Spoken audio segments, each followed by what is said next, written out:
لیکن یہ ایک حقیقی واقعہ ہے جو میں بیان کرنے لگی ہوں۔ کافی وقت سے میں کچھ عجیب خواب دیکھ رہی تھی، مگر میں سمجھنے سے قاصر تھی۔ وہ خواب جو اگلی صبح حقیقت میں بدل جاتے تھے۔ میں تجسس میں مبتلا تھی، آخر یہ سب کیا ماجرا ہے۔ وقت گزرتا رہا اور ساتھ ساتھ یہ سلسلہ بھی چلتا رہا۔ میں سوچتی تھی مجھ گناہ گار کو کیوں ایسے حقیقی خواب آتے ہیں۔ میرے لیے بڑا کٹھن وقت تھا۔ میں ایک غافل، بے نمازی، بے شعوری گناہ گار بندی تھی جس نے قرآن کی تعلیمات تک حاصل نہ کی تھی۔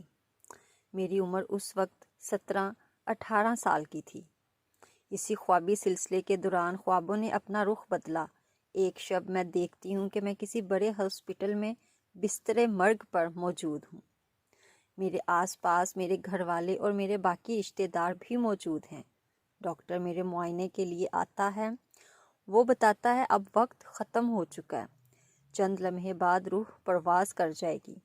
یہ سن کر سب رونے لگتے ہیں، مگر میں تسلی میں ہوتی ہوں کہ جانا تو سب کو ہے۔ لیکن اچانک مجھے بیڈ کے نیچے سے ایک آگ سا شعلہ، آگ سی محسوس ہوتی ہے۔ وہ صرف مجھے محسوس ہوتی ہے اور کسی کو نظر ہی نہیں آ رہی ہوتی۔ میری کمر جلنے لگتی ہے، پھر غائب سے آواز آتی ہے کہ یہ جہنم کی آگ ہے۔ تو میں رونے لگ جاتی ہوں کہ میں نے ساری زندگی غفلت میں گزار دی، نماز تک نہ پڑھی، اب کیا ہوگا میرا۔ اتنے میں مجھے خیال آتا ہے کہ جتنا وقت ہے نماز ادا کر لوں۔ تو میں ہاسپٹل سے مسجد کی طرف چل پڑتی ہوں کہ میں ایک چھوٹی سی مسجد میں جا پہنچتی ہوں جو میرے گھر کے قریب روڈ کے دوسرے کنارے پر ہے۔ وہاں پہلے سے جماعت ہو رہی ہوتی ہے۔ میں اندر جانا چاہتی ہوں مگر راستہ بند ہوتا ہے، تو میں کوشش کر کے اندر چلی بھی جاتی ہوں، لیکن وہاں مجھے نماز پڑھنے نہیں دیتے ہیں کہ یہاں پہ مرد حضرات جماعت کے ساتھ نماز ادا کر رہے ہیں۔ مگر جب میں دوسری سائڈ پہ دیکھتی ہوں تو وہاں پہ جگہ خالی ہوتی ہے اور میں چھپ کے وہاں جا کے سجدہ کرنے کا وقت آتا ہے تو سجدہ کرنے لگتی ہوں، تو وہاں کانٹے بچھے ہوتے ہیں، مجھے سجدہ نہیں کرنے دیا جاتا۔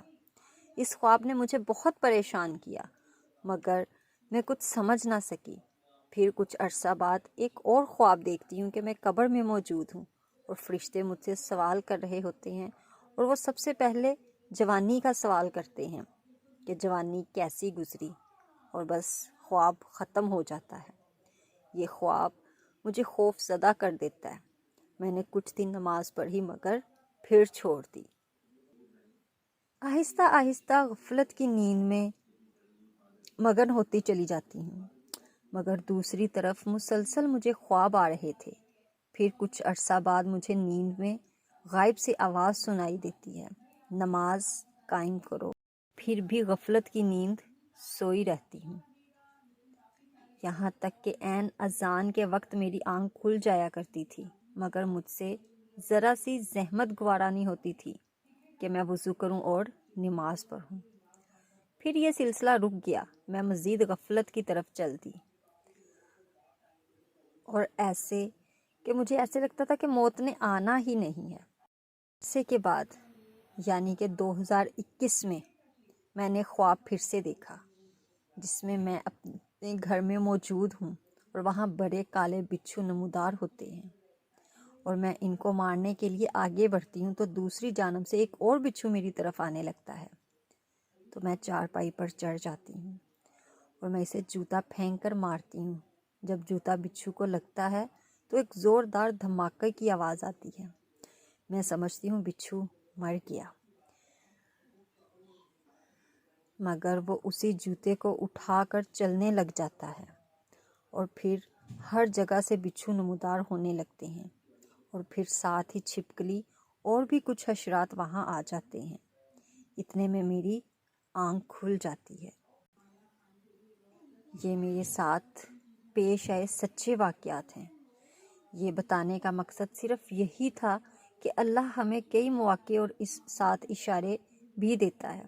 لوٹ آؤ میری طرف، میں 5 وقت دن میں تمہیں پکارتا ہوں، میری طرف لوٹ آؤ، مگر ہم خواب غفلت میں مبتلا ایسے ہوتے ہیں کہ اللہ کی طرف سے بھیجے گئے اشارے کو بھی نظر انداز کر دیتے ہیں۔ اللہ تعالیٰ ہم سب کو، مجھے، آپ کو، جو اس ٹائم یہ ویڈیو دیکھ رہے ہیں، سن رہے ہیں، سب کو صراط مستقیم پر چلائے اور اپنے پسندیدہ بندوں میں شامل کرے۔ ہمارے لیے بھی دعا کریں، سب مسلمان بہن بھائیوں کے لیے دعا کریں کہ اللہ تعالیٰ سب کو ہمت توفیق دے نماز پڑھنے کی، روزانہ قرآن پاک کی تلاوت کرنے کی، نیک اعمال کرنے کی،